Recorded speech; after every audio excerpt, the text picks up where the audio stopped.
Gukunda icyubahiro nabyo bitumye abantu bose babura ubumuntu. Muri Bibiliya yera mu ruhande rw'isezerano rishya, ibaruwa Paul intumwa yandikiye Abagalatiya ku mutwe wa 3 yarababajije ngo ubundi ninde wabaroza.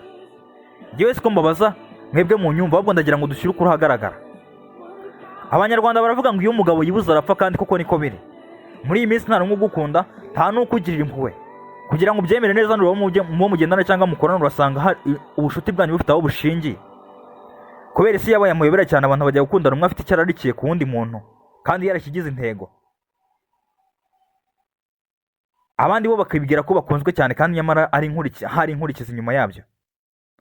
Ibyo si byo byatuzinduye, kuko hari abantu benshi cyane, amamiliyari y'abagabo n'abagore, abasore n'inkumi bayobye inzira, cyane cyane kugeza ubwo ubuzima bwabo bugiye mu kangaratete, kandi ko uwishe atajya aririrwa. Birakwiye ko dutekereza kabiri tumenye ese ubundi kubera iki twisanze aha hantu. Mu buzima bwacu bwa buri munsi cyane hari ikibazo kitesha agaciro hagati y'abakire n'abakene, by'umwihariko umuntu asigaye akureba akakurebana ikinegu n'agasuzuguro, isesemi n'umurakari, kubera ko hari izindi mbaraga zavuye kuri rusofero zatumye abantu bose bumva ko ari ibitangaza cyane. Ibi kandi bikabahesha uburenganzira bwo kutubana no kutumvira. Ese ubundi abantu n'iki cyabamaze ubwoba? Menya neza ko kuba ubasha kubona bakubwira ko bagukeneye cyangwa ngo bakorere akazi, nuko babona ko ugifite akabaraga, nizimara kugushiramo nibwo bazakureba bakabona umeze nk'igishukwa cy'avoka cyajugunywe hanze, cyangwa se umunyu wakayutse cyane utaba ugifite umumaro na mutoya. Abakubwira ko uri mwiza cyane cyangwa kukunditse bakakwereka kuri inzozi zabo, babivugishwa n'amavuta wisiga bugabakana utambuka mu nzira usa neza. Niba wumva umuntu ashaka kubwira ko wakoze ikintu neza cyangwa se ko wateye imbere, jya ufata amasengesho usenge, kandi utangira kugira ubwoba bwinshi cyane, kubera ko utangiye gushakisha uburyo bwo kwirinda uwo muntu, kuko ari we mwanzi wawe. Hari n'abandi birirwa bahikinya amenyo cyane, kuko se kiba umwami wabo yabujije kutagirira abantu neza, ndetse n'imirimo yabo ya kamere ariyo gusambana no gukora iby'isoni nke, gusenga ibishushanyo no gukoroga, urwangano no gutongana n'ishyari n'umujinya, gusinda ndetse n'ibindi byose bimeze bityo. Byose abantu babyishanditsemo cyane, rwose sinzi uwabaroze. Muri iki gihe imibereho y'abantu rwose iratandukana cyane. Ahambere hasaga n'ibimenyetso by'iterambere ry'imbaraga z'abantu, ubu byanditse isoko y'akarengane n'itesha agaciro isi ifite. Abafite byinshi cyane ariko batitaye ku bakene, n'abakene nabo batabona n'ubusabasa bw'ubumuntu. Ariko ikibabaje ni uko kurushaho abantu benshi cyane bakize batabona agaciro k'abakozi bakoresha. Iyo babonye bamaze gupfa nibwo bavuga ngo noneho twabakundaga. Igitangaje ni uko uwo mwuka biratana, numara guhera wowe bakandagiye ukabahonyora, nabo bazajya kugutunganyiriza igituro wamaze kugira abacecekerwa. Bazakurundaho amasinde baguteho, bagutabirireho umurimo wabo bazaba bawusoje. Bimwe wanze kubahaho bazashyika babirwaniremo. Impungu n'inyoni nibyo bizamenya ko ari wowe uzi gukora, kuko noneho bazanabirya batanabigushimira, kwitinjije kuko kandi ntiwanabarengane. Bakwikorera umurambo wawe ndetse no gushyiraho indabyo ku gituro cyawe, bazabyina intsinzi mu mitima yabo, bishimire ko basize amahoro. Ubuzima umuntu afite nibwo bukwiye guhabwa agaciro kurusha urupfu rwe. Iby'isi ni nk'umuyaga uhuha, ni uburabyo ku giti ukaba umuyonga. Iyo wari rwinjiriye byose bikayonga, ugasigara umeze nk'umuntu wahaze cyane, kugeza ubwo bamucisha mu misoto. Kubaha umuntu yapfuye si ikibazo, ikibazo ni ukubura uko tumwubaha akiriho. Abantu benshi cyane bafite ubushobozi ntibite ku bavandimwe babo, inshuti zabo cyangwa se abaturanyi babo bafite ubukene bukabije. Ntibabatega amatwi, ntibabaho ubushobozi bwo kwiteza imbere, ntibabaho tuvungu tw'ibiribwa cyangwa mu gihe cy'akaga ngo babiteho. Ariko iyo habaye urupfu, bakaba nk'aho ari bo bari ubuzima bwabo. Baza bafite amagambo meza, bafite indabyo, amafaranga ndetse n'ibindi bikoresho byose bizikoreshwa mu mihango yo kuguherekeza. Nyamara icyo umuturage yari akeneye cyari ubuzima, ubufasha n'urukundo igihe yari akiriho. Ubundi ubumuntu ni iki mu by'ukuri? Ubutunzi bw'igihe gito cyane ntibutuma umuntu aba umuntu. Uyu munsi kuba umukire si ikibazo, ikibazo ni ukuntu ubutunzi bw'abantu bwabaye intwaro yo gupima agaciro kandi k'umuntu. Abantu benshi cyane baratekereza ko utunze bike ntacyo ari cyo, ukennye nta gaciro afite muri sosiyete, kandi bakongera bakibwira yuko uwo muntu rudakeneye muri sosiyete. Nyamara mu muco wa kera cyane, umuryango wari ufite byinshi cyane niwo wabaga isoko y'ubutabazi, ugasangira n'abandi. Uretse ubu byahindutse, hari abakire bameze nko ku kirwa, bafite byinshi cyane ariko batanga bike, kandi iyo bagize ikibazo niba abantu abakene basuzuguye cyane bamanuka bakiruka bakuza babara. Ibi byose byerekana ihinduka ry'ubumuntu, aho umutima w'abantu waracogoye cyane. Ikibabaje kurusha ibindi byose nuko byagize aho abantu bumva ko kugira amafaranga bihagije cyane, batekereza ko amafaranga ari ashobora gusimbura inshuti, ashobora gusimbura icyubahiro, kugura ubuzima bwiza, ashobora kugura agaciro k'umuntu. Ariko igihe cyose umuntu apfuye, amafaranga ye yose aba ahari, ntibaze se n'ubumuntu bwe nibyo bitaboneka. nicyo gituma akenshi usanga abantu benshi batigeze bahabwa agaciro bakiriho. Bene abo nibo bakenewe cyane mu gihe abantu bose imitima yabo yamaze guhagarara. Ubundi ni gute abakene bahindutse abashinzwe gukomeza abakire? Mu muco w'ubu abakene bagifite umutima wo kugoboka nubwo bo ntacyo bafite, ariko bagaragara nk'abanyempuhwe, urukundo, umutima w'ubutabazi. Nibo bakunze kuboneka mu bikorwa byo gukurikirana umurambo, gufasha umuryango wabuze uwabo, gukora imirimo yo gushyingura, kugira icyo batanga nubwo cyaba ari gitoya cyane. Iki ni ikimenyetso gikomeye cyane cy'uko abakene batavanaho ubumuntu. Hari itandukaniro rinini cyane hagati y'ubukire by'imitima n'ubukire bw'amafaranga. Ubundi itesha agaciro rivuka mu mitima ifite amaso ariko ntibone. Itesha agaciro ridakururwa n'amafaranga rituruka ku mitima y'abantu batakibona agaciro ka muntu.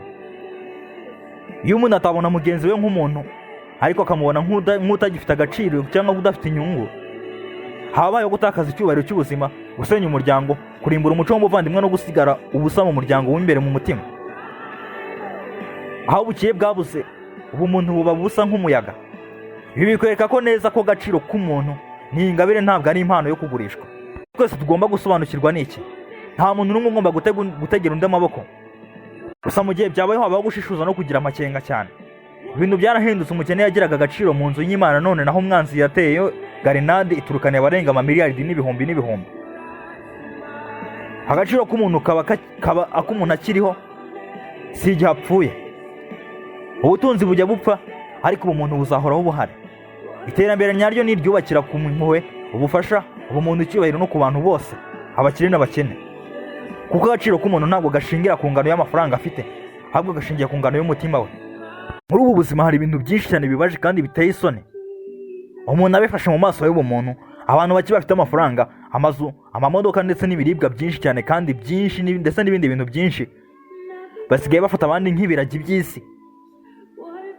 Baratandukana, bariyiriza, bakifungirana mu buzima bwabo bw'icyubahiro, bakibagirwa ko n'isi ari umurama utumurwa n'umuyaga. Uyu muyaga w'ibihe byose w'urupfu, w'ibyiza ndetse n'ibibi, w'ihindagurika. Mu buzima bwabo bwa buri munsi hari abasigaye bavuga ngo turiya si uwo kugendana natwe, twe turi ibyamamare, turi ibihaze, turi ibikenya, twe turi ibyamamare, ntaho duhurira n'abadashoboye, cyangwa se aho ngiye abantu b'inyaryenge ntibakandagira. Bari mu nzu z'ubudahangarwa, mu tubare twabo dutatse amatara y'icyeza, mu modoka zihenze cyane, mu miziki yabo y'akarango, mu biribwa by'amahombyo, nyamara imitima yabo imeze nk'igiti gihagaze. Bari abakene mu myaka yo hambere cyane, ababyeyi babo basigaye bashaje, bagendera basa n'imbabare cyane. Aho bari baturutse hari kure cyane, ku isuka, mu mafunzo ndetse no mu bukode, mu buzima butarimo n'iby'icyubahiro. Ariko bamaze kugira bike cyane bahindutse nk'ahatari abantu. Ibumba ry'umutima ryabaye ibuye. Bakigeraho babona abandi nk'ibicucu cyangwa ibivume. Muri iki gihe hari abakize bakigera mu materaniro rusange y'abaturage, ndetse ntibanakijya no mu bitaro bisanzwe, ntibakijya mu isoko ryoroshye, ntibanywa amazi amwe na rubanda rugufi. Bavuga ko ubukene butera indwara, ko abantu bamwe badakwiriye kugenderwa nabo. Bishyiraho imipaka y'ipfunwe cyane ndetse n'ingwa y'ubwirasi bwica umuntu. Nyamara Bibiliya bivuga ukuri kandi kuko umuntu wese ari umwana w'Imana uko ameze kose. Bibiliya iravuga ati mu gitabo Pawulo intumwa yandikiye Abakorinto cya mbere ku mutwe wa 10 ku murongo wa 12, uwibwira ko ahagaze yitwararika atagwa. Ivuga ko umutunzi wese ugendera ku by'icyubahiro ndetse no kubahwa byose umuntu ashobora kugira mu gihe gitoya, ariko umuyaga w'ibihe ushobora kuza ukabihuha byose bigasigara hasi. Uyu munsi uri ku meza, ejo uri mu bitaro, uyu munsi uri mu modoka ihenze cyane, ejo uri ku igare, uyu munsi ufite abantu benshi cyane bagukikije, ariko ejo ushobora kuzaba nta n'umwe ufite ukwitaho.